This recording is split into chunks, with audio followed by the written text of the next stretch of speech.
is good, YouTube? Quinn Wade Basketball Analysis coming to y'all with a quick video. I wanted to let you guys know I got some new merchandise available, not just t-shirt anymore. I got different type of t-shirt, different type of shirts and logos that you can purchase on my spread shirt, and also hoodies now.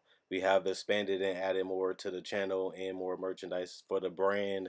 Thanks for supporting. It will be in the description and the links will be in the comment section below. Thanks for helping me and supporting the movement. Quinn Wade Basketball Analysis. I'm going to check out the video.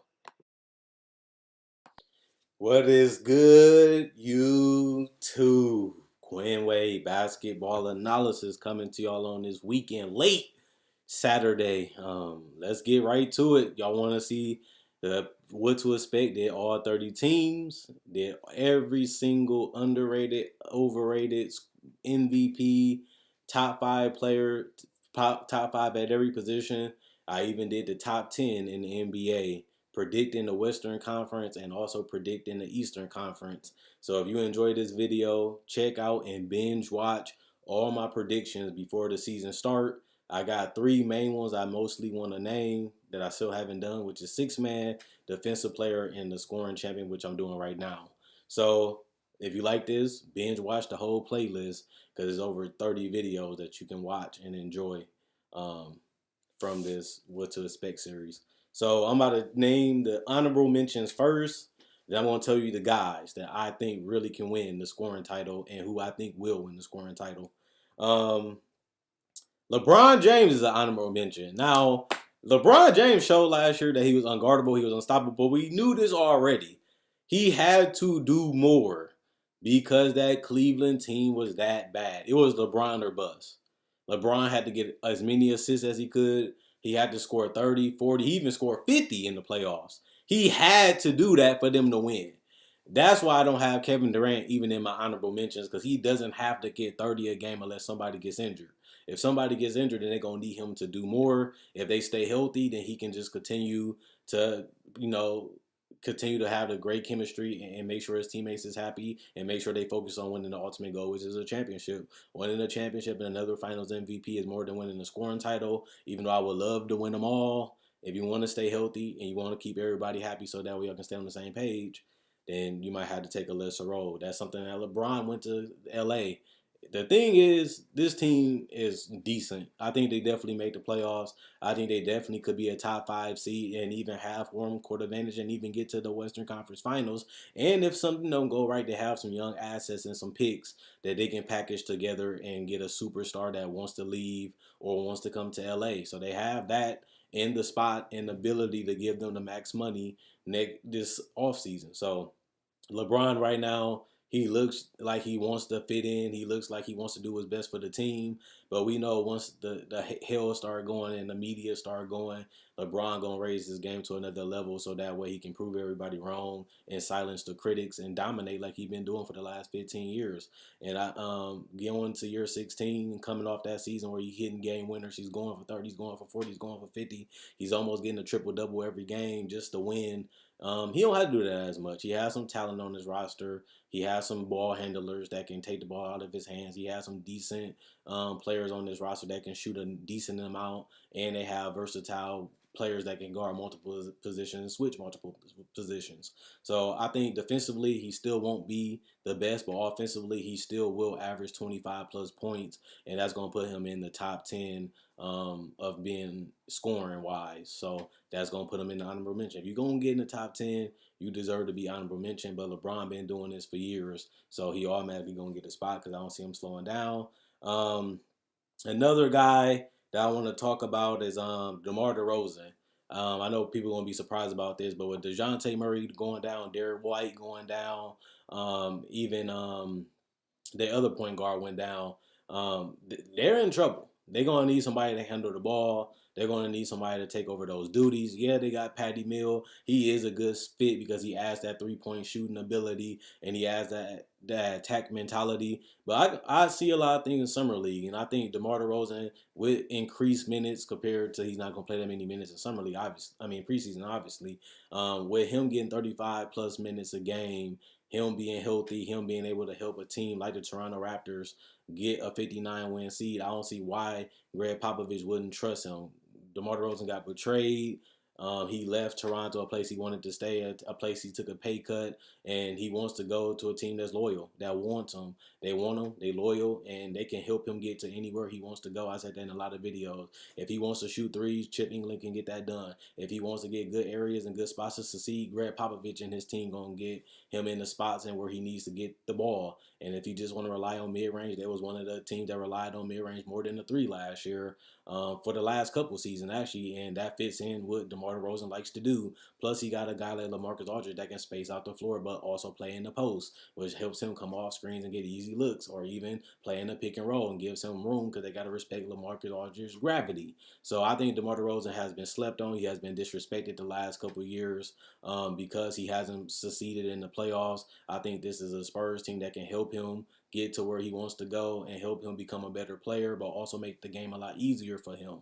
But he also going to have to do more. With all these injuries, somebody has to pick up the slack. Why not a guy that led a team to 59 wins? And every time Kyle Lowry went down, DeMar DeRozan stepped up and helped him still win enough games to make the playoffs until he was healthy. So I think if he can do it in the East, if he can do it in multiple seasons, I don't see why he can't help the Spurs get to where they want to go, which is back in the playoffs. And, you know, some of these guys are coming back this year. Some of these guys are not, like DeJounte Murray. So they're going to have to still get their minutes cut. They're going to still have to play on a minute restriction. They're going to have to get back in form and in shape and back into playing, being ready to play those max minutes at that starting point guard position.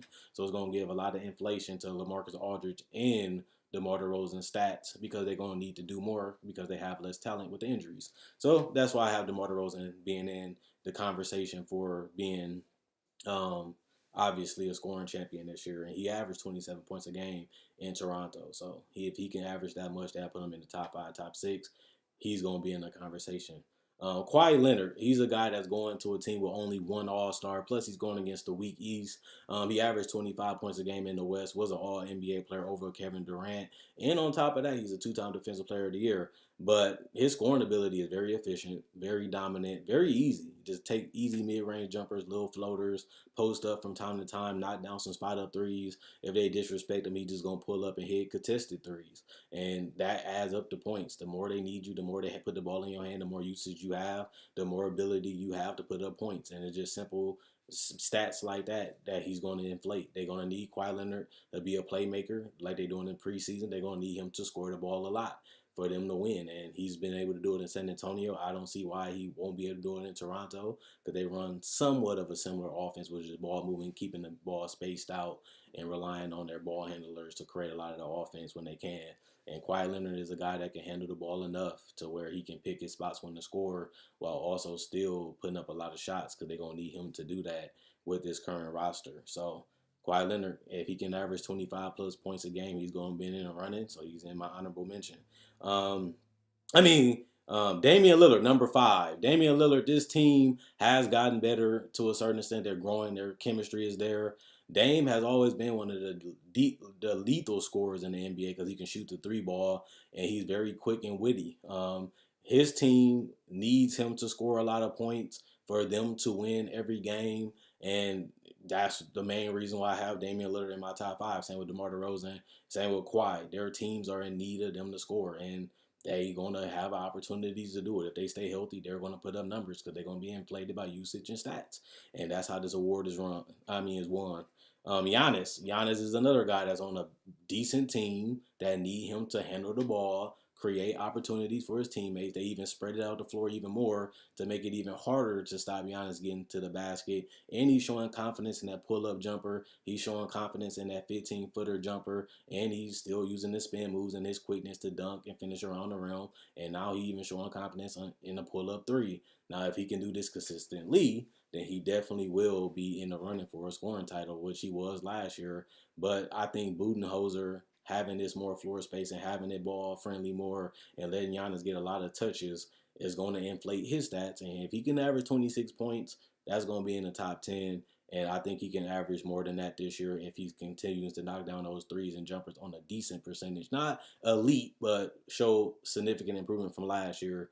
That's only going to help him get 28, 29 points a game. And he might even win it with those numbers, depending on how these other guys go. James Harden. This is going to sound crazy, but with Carmelo Anthony in the lineup, it adds more scoring and more floor spacing. But to me, like everybody's saying, they got worse.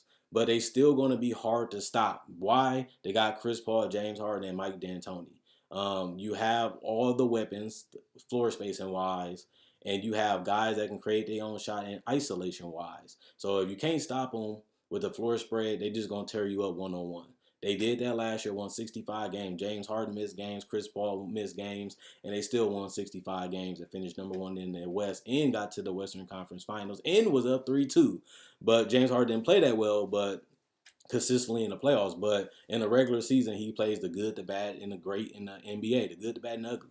And even the great teams like Golden State. So he's going to have games where he's going to dominate bad teams with bad players and bad defense.